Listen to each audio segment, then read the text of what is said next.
We are engaged in the world, but we're going to be engaged in a world that makes sense and that's smart. U.S. Secretary of State Marco Rubio on Tuesday insisted that the Trump administration was not withdrawing from the world.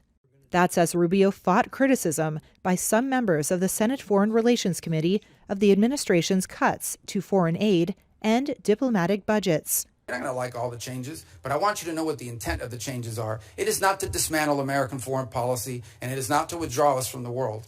Because I just hit 18 countries in 18 weeks. That doesn't sound like much of a withdrawal.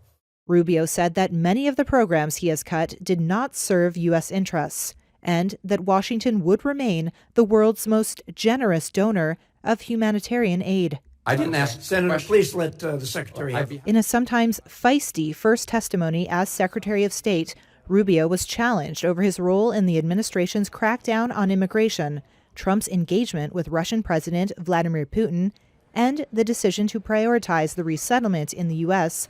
of white South Africans versus refugees from elsewhere. Here's Democratic Senator Chris Van Hollen. And while you've turned away from a genocide in Sudan and invented one in South Africa, you teamed up with President Trump to throw the Ukrainian people under the bus and have been played like a fiddle by Vladimir Putin. And I have to tell you directly and personally that I regret voting for you for Secretary of State. Well, first of all, your regret for voting for me confirms I'm doing a good job, based on what I know. Well, that's just a flippant statement, Mr. Secretary. Can I respond, Mr. Chairman?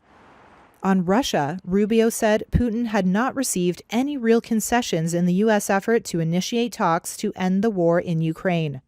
In an exchange with Democratic Senator Jeanne Shaheen, Rubio defended Trump, saying he was trying to end the war. And what the president's trying to do is end a war. He's trying to end a bloody, costly war that neither side can win, and people are dying every single day. And so, but this notion that I don't, what has Putin gained throughout this? He hasn't gotten a single concession. He hasn't gotten a single sanction lifted. Republicans have praised Rubio, who has become a crucial figure in the Trump administration. He currently is also serving as Trump's acting national security advisor, the USAID administrator, and the acting archivist of the United States.